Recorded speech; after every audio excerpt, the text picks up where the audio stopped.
What drove you to want to make medicines for other people? So that is 100% my husband's idea. We started off our business, Verdigris, as a market garden.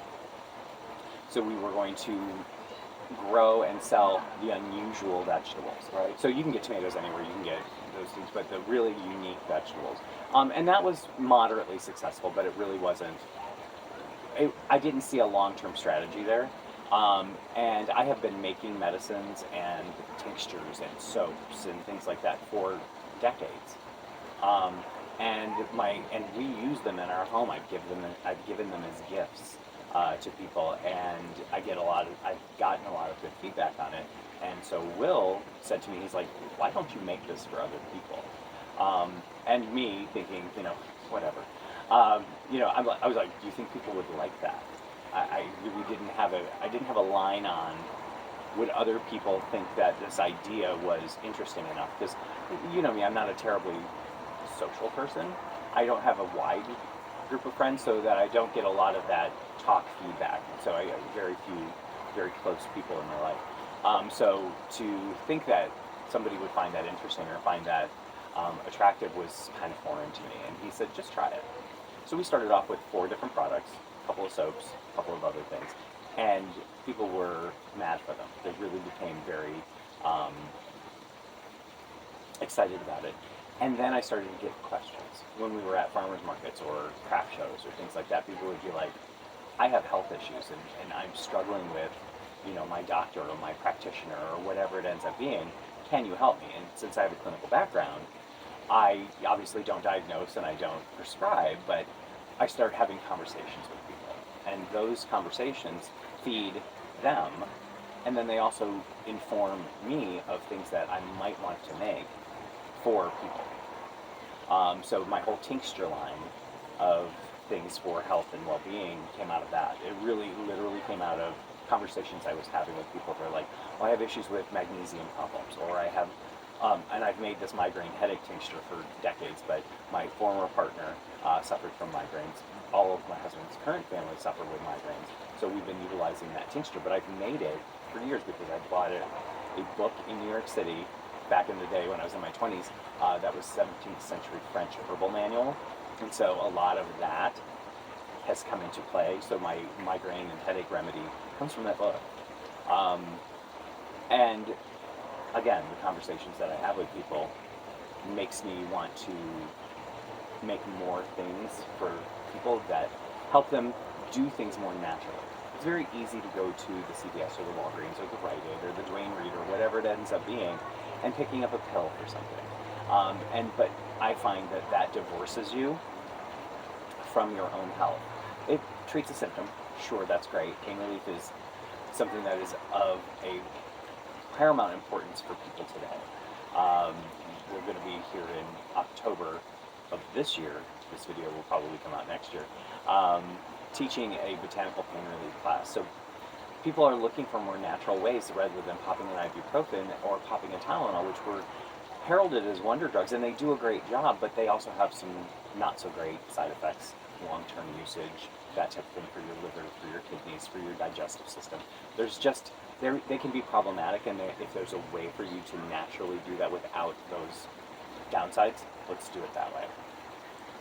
So if someone was interested in moving in a more natural direction, what do you recommend that they say, or what kind of conversation do you recommend they have with their healthcare provider? That's the struggle.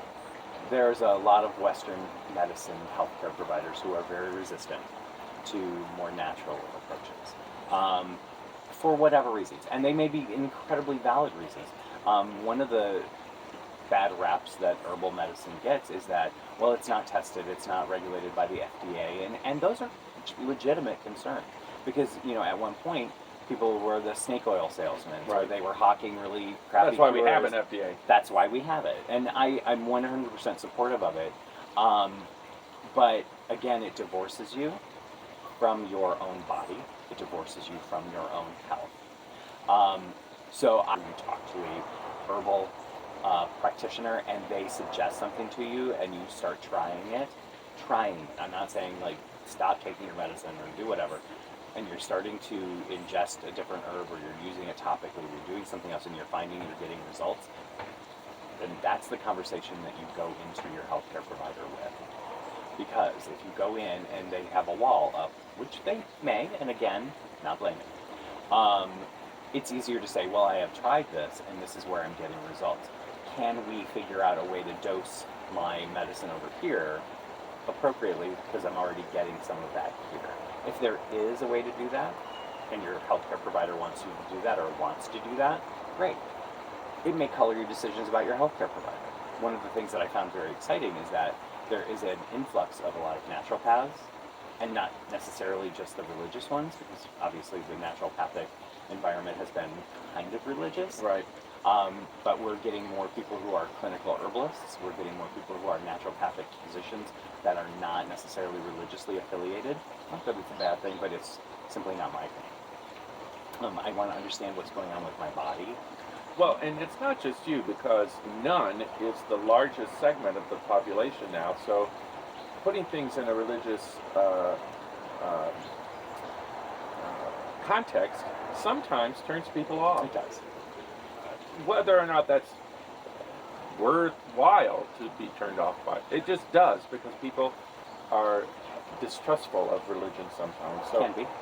it's nice to see a more scientific approach to these chemicals, because that's what they are. They're naturally occurring chemicals. Sure. Well, when you think of alchemy, let's go back and look at some historical context. Everything was religion, and everything was God, and everything was this, or the Christian version of God. And even into pagan religions previous to that, they would have herbs that were sacred to specific gods and goddesses and deities and things like that. And that is great. That is a super valid religious, spiritual way to live. But then you move into the world of alchemy, where the Enlightenment happened. We call it the Enlightenment, the Renaissance, whatever. Where you were wanting to get back to the science of things or understand the science of it, but you still were tied or tethered to religion.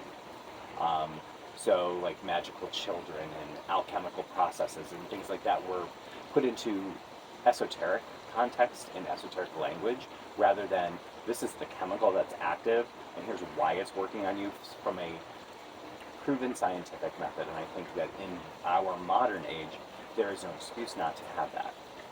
We live in the age of science. Everything is science. Now take that science and that critical thinking of science and apply it to the plants and the environment around you. And then you have herbalism. Makes sense. You mentioned that your migraine remedy comes from a 17th century French herbalist guide. Where are some other sources of inspiration for you as you compiled the information in your book? Well, I have I don't know if you understand this, but I have a book addiction. It is, other people have other addictions. I like books.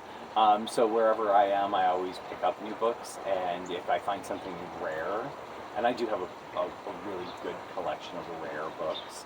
I also have a really odd collection of medical books.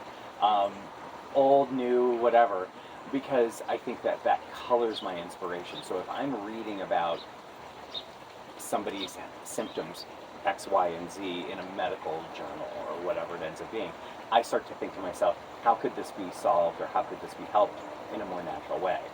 Rather than somebody popping a pill or getting an infusion or injection with the litany of side effects that come with it. Is there a way? And and sometimes the answer is no, today, not yet. But is there a way to understand the science behind what's going on symptomatically? Understand what the chemicals are that we're utilizing in the plants. How can they be combined? Because herbalism is a lot about combining. So I get a lot of questions about, what herb is good for X? And I'm like, well, sometimes it's X, but sometimes it's Y, and sometimes it's a combination of X, Y, and 12. So there's a way to play on the combinations of herbs. So that's what starts that creative process for me. And then it becomes, a science experiment, because I do love to experiment. I become a mad scientist in my lab, but you've been to my house, it's not a lab, it's my kitchen. So I start to experiment with things, and I am my own guinea pig, and I also am married to my own guinea pig. So I always say my medicinal items and my cosmetic items are not tested on animals, they're tested on will. So that's what we do. So that's how that inspiration comes. It comes from reading, it comes from conversations I have with people. That, again, I get what they're experiencing, and then we start to isolate what might be causing it. If they have a diagnosis from a medical professional, that's even better, because they're the ones who are permitted by law to diagnose and to prescribe. But what we can do is we can take that as a jumping off point to think of some things that are more natural. So, if someone is watching this and is inspired to move in a more natural direction, what do you recommend as a jumping off point for someone to put their toe in the water, as they say? Well, think about your life. I mean, this is going to be a very broad answer, but think about your life. Think about the places where you have pain points, not necessarily just pain, but where do you have an inflection or a pain point? Something that you're doing today that's not quite working, either digestively, worldwide, because obviously we talk about stress and herbalism and whatnot, and do one thing. I always say just start with one thing. So if you have headaches, grow a plant of rosemary. Snip off a little bit of that rosemary, put it in some hot water, and sip on the tea. Now, it's going to taste a bit piney, but work with it. Put a little honey in it, do something else, and start there, up there. Just try to digest it in small bites, because it can be very overwhelming, and it can be one of those things that creates a barrier for you to make change. If you would stop using a chemical-based floor mopping system, would be probably the best thing that you can do in your life to start something natural. Reason being, the chemicals that are in these floor cleaning products are extraordinarily hazardous. They're not just hazardous to consume by you, they're hazardous to consume by your pets, by your children. Their off gases are toxic to you, your children, your pets, because they're low to the ground, they're breathing that in. And that is probably the one jumping off point that would be easy. If you were to simply take vinegar or a combination of vinegar and some essential oils that you like in water and clean your floors with it, you have done one thing that's moved you into a natural setting. And you've done something to improve your health, because that toxicity that's coming off your floor and going into your respiratory system and your digestive system is suppressing your natural healing, your natural immune system, and creating a host of other problems. So, try something new on a pain point. Look at something in your environment that you want to change. That's a big deal. Natural cleaning is a big deal. I really see it's almost as simple as a worksheet where a person can list the 2 or 3 things that most trouble them physically, and then matching up herbs with those things or symptoms, and making decisions about how to administer, right? Is it that simple? Yes, but no. I will say that I don't want people to go off unarmed with a little bit of knowledge, because that can cause a lot of problems. It's not as simple, because one of the things I find troubling about Western medicine anymore is it becomes a mathematical equation. You walk into your doctor's office and you say you have X symptoms. They diagnose you with X. They prescribe X. But that's obviously, we've witnessed and we understand that that is not the only way to do things. And what I love about herbalism and more natural approaches is that you can experiment, you can try different things. Yes, so as a worksheet, that's a great jumping off point. As a solution to all of your problems, it is a really terrible idea. Right? Yeah. So it's a good idea to start with. It's a not so great idea to say, okay, I've now abandoned all of other things and I'm just going to work on these 5 herbs and I'm done. I think your body, we understand that our bodies, our minds, our environments are significantly more complex than that, than a simple 1 + 1 = 2. So what I'm hearing you say is, don't go out and buy some St. John's wort, throw away your Prozac, and think that you're going to solve all your problems. Correct. Because there are a lot of, St. John's wort is a great herb, and we do feature it in the book, for many things, not just medicinal, but there's also household uses for it in fabric dyeing and craft. But there are some significant counterindications with St. John's wort that we do talk about in the book, and that is with depression, it either works great for you or works really bad for you. It also has some significant combinations with existing medications and conditions, so people with a suppressed immune system, such as HIV or AIDS, St. John's wort is horrible for you. It actually can negatively impact your health. So let's not just chuck our Prozac, although I'm not a big fan of Prozac. It does its thing. Every medicine that has been created has arrived because of a problem. So I can't say check out the baby with the bathwater. Is it always right for you? It works. It does its thing on this segment of the population. But if you fall outside of that bell curve, there could be problems. So stop thinking of yourself as a simple being, because you are not. You are complex, as your world is complex. And the things that you can do for your health can be complex. The simplest things to do are eat better, eat less crap, add more flavorful herbs, and if you just do that, if you just add the things that you think taste good as far as herbs are doing, you are on the path. You mentioned eat better. That is a wonderful way, I think, that you started your book with the quote from Michael Pollan, Yes. who is one of my favorite authors. Yes. A very good writer and intelligent man. But it's eat less. What is it? Eat less. Eat less, mostly plants, and as natural as possible. It's so simple. It's so simple. We are omnivores, and that comes from the omnivore's dilemma. I believe that's the book I quoted in that. We'll make sure of that, and we'll put it in a flyer poster on a video. But that really is it. It is that simple. I'm not going to down other people because, one, I don't need a lawsuit. But I'm not going to down all these other crazy things that people do to their bodies as far as diets are concerned. Again, we said this earlier in the interview, I'm a really lazy person. I'm not, but I am a lazy person when it comes to making those choices. So I'm not going to only eat certain times of the day. I'm not going to only isolate myself to eating fats and not eating carbohydrates, because if you get between me and a piece of bread, it's going to be a bad idea for you. I love carbs, I love bread, I love vegetables. I love all of these things because if they're grown right and they're prepared right, they're delicious. They're flavorful. And, this abundance is here for us to enjoy, just not so much. Right. Just eat a little less. Make it more plants than meat. And I think you're in better shape. And then you start adding in your herbs and things like that to make it more interesting. They spice it up, literally. That's right. And offer all kinds of health benefits that the food alone really doesn't. Well, unfortunately, and you can argue the science with me, and I've recently had an encounter with somebody who was trying to argue science with me who is not terribly scientific, but everybody's entitled to their opinion.